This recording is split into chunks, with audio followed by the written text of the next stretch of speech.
Unfortunately, some things remain forever, or another 10 years, perhaps. Yeah, classic Camblin, right? Yeah. Always that little twist. Exactly. Welcome, everyone, to the deep dive. Today, we're taking a closer look at the art and really the mind of Bob Camblin, a truly, well, iconoclastic and enigmatic figure. Definitely enigmatic. Yeah. And we've pulled together quite a collection, his own quotes, bits of biography, and some critical takes on his work, which, as you know, is pretty hard to come by, but definitely sought after. Yeah, absolutely. And that opening quote, it just jumps right into that tension in his work, doesn't it? It really does. Permanence versus, well, things just vanishing. It's a perfect starting point for getting into an artist who was so interested in the ephemeral. It is. And for everyone listening, maybe Camlin's a name, maybe he's totally new. Our aim here is to give a focused but pretty comprehensive look at what makes him tick. We want to unpack those recurring themes, Mm. the philosophy underneath it all, and sort of how his art and his thinking changed over time. Yeah, using his own words, looking at where he showed his work, what critics and friends thought. Exactly. It's like we're going on a bit of an archaeological dig, trying to piece together this artist who, let's be honest, deliberately kept things a little mysterious. His art asks questions, right? Right. Questions disguised as images. Hmm. And we're hoping to shed some light on those questions, even if we don't find all the definitive answers. Which maybe is the point with Camblin. Maybe so. Okay, let's start at the beginning then. Oklahoma, 1928, that's where he was born. He started his art training at the Kansas City Art Institute. Mm-hmm. But it sounds like his early years in Ponca City, Oklahoma were really formative. You mentioned the Marland Estate and that pioneer woman statue. Yeah, those seem to have left a real impression. You have to wonder, don't you, how that local landscape, the grandeur of the estate next to that symbolic statue, how that shaped his view of things. Grandeur versus maybe questioning the standard American story. Could be. It plants a seed, doesn't it?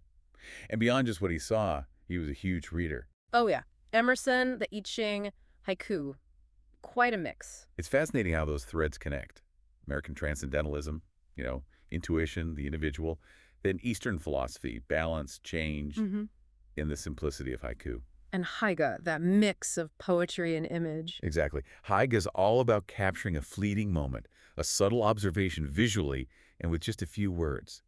It suggests he was already thinking about distilling big ideas early on. Then comes Italy, the Fulbright in 55. That seems huge. Oh, absolutely transformative, by all accounts. Seeing the masterpieces in the Uffizi, but then also the Capuchin catacombs in Palermo. Right, the mummies. He talked about them staying in his mind's eye. Talk about a collision.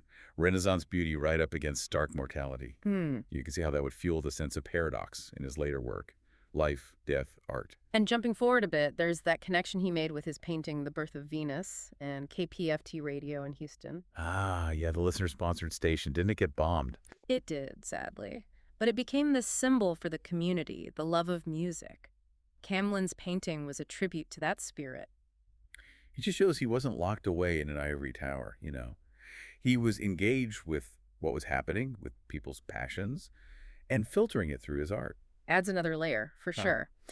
So, okay, let's really dig into his artistic philosophy. We mentioned questions disguised as images. And that idea that his art is in dialogue with philosophy. It wasn't just about making pretty pictures. It was about provoking thought, challenging how we see things, like philosophy does. Absolutely. And paradox is so central. Yeah, those phrases.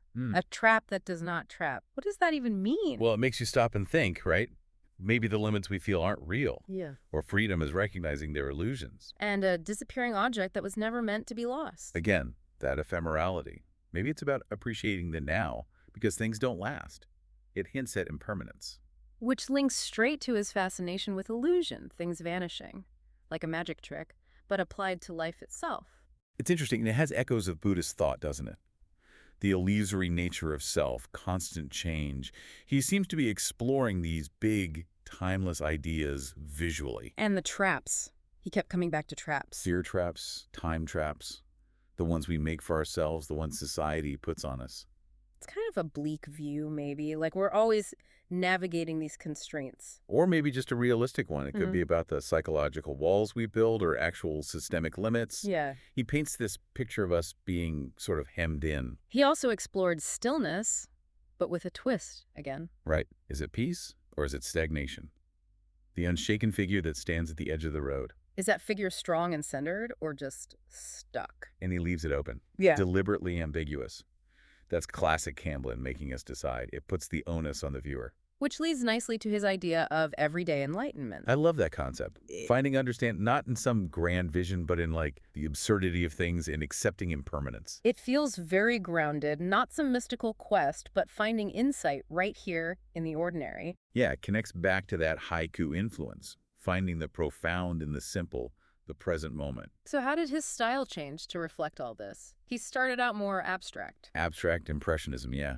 But then he moved to what he called muchas volantes. Flying flies, like eye floaters. Exactly, those little specks you see sometimes. He developed this technique, blending drawing and watercolor, creating these optical effects. So moving from expressing inner feelings to actually playing with how we see. Precisely. The dots and dashes, they make your eye work to assemble the image. It breaks down the barrier between the art and the act of looking. Very clever. And he wasn't a hermit, at least not initially. He collaborated. Big time, with Earl Staley, Joe Tate, B&E Productions. Staging happenings. What were those like?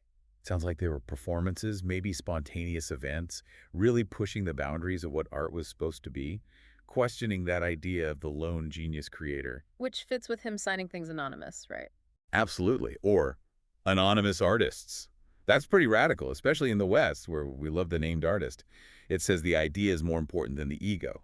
It's a strong statement about creation, about ownership. Definitely. And later on, his drawings got even more complex, cryptic. Layers of concealment, you said. And writings that might be clues or maybe red herrings. Or traps for the viewer.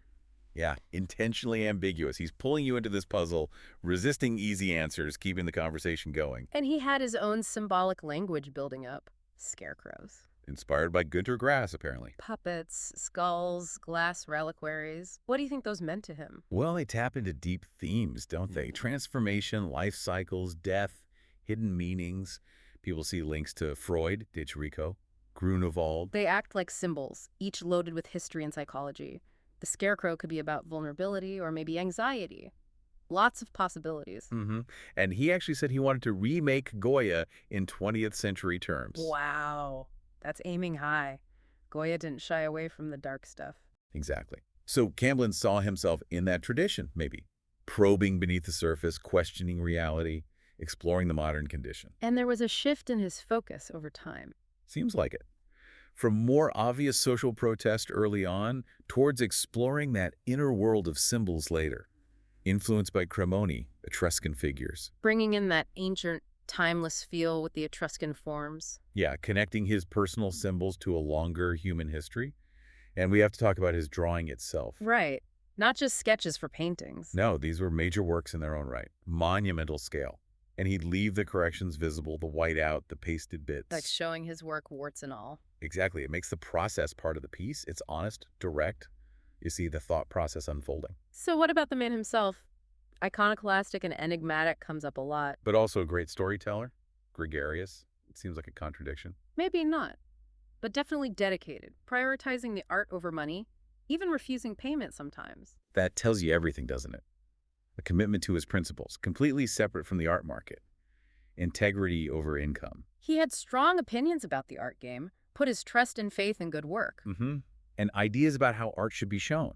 Create an environment, let the viewer step inside, minimize the interference. He wanted that direct connection, viewer and art, no filters. Yeah. And that idea of turning stumbling blocks into stepping stones. Often shown as jars of water in his paintings. Right. Letting the sediment settle, finding clarity. It's such a potent image for resilience, for finding opportunity in difficulty. Very optimistic in a way. Then later he became more reclusive. Oregon, then Louisiana, adding to the mystery. It does make you wonder. But we do have those insights from people who knew him. Earl Staley. Said he learned fundamental things from Camblin, called him creative, exuberant, romantic, and flawed. Penny Serling mentioned his constant questioning, his love of intellectual debate. And Carolyn Farb, the collector, talked about his sheer joy in creating and how autobiographical his work felt. Those personal stories help round out the picture, don't they? Show him as this really engaged, influential person, even if he later stepped back. Okay, let's zero in on the painted eye video. It's on YouTube. People can check it out. It feels like a culmination of these ideas. It really does. That stark image, Yeah. the shadowy figure, the boat, and that incredibly clear, almost unnerving painted eye. And the poem. The painted eye sees more than mine, and God damn it, I see nothing yet. Oof. Powerful stuff. The contrast is immediate. Perfect, clear sight versus the human struggle, the feeling of blindness. It just nails that core theme of perception. Yeah. The video links it to Zen philosophy. The mind is a veil, clouded by our stuff, obscuring reality. So the painted eye is like pure awareness, seeing without all the baggage, Hmm. while the human figure is stuck in the self. That seems to be the idea. And in Zen, enlightenment isn't about getting something new, it's about shedding the illusions, right? Exactly, uncovering the clarity that's already there, that yet in the poem feels important, like maybe the figure's starting to realize that. The video also brings in the I Ching, hexagram 20, contemplation. Which advises stepping back, observing calmly, getting perspective for deeper understanding. So the painted eye embodies that detached viewpoint, seeing more truly. Makes sense. It connects back to needing that shift in perspective for insight. And then there's that idea about enlightenment being about relinquishing blindness, not gaining sight. Softening the gaze, not forcing it, letting truth emerge. It flips the script. The obstacles aren't external, they're internal. Our own mental clutter, our biases. Which ties into secular samsara, that modern feeling of being drowned in information but still feeling blind to what really matters. Oh, that resonates. We have access to everything, but genuine insight feels elusive.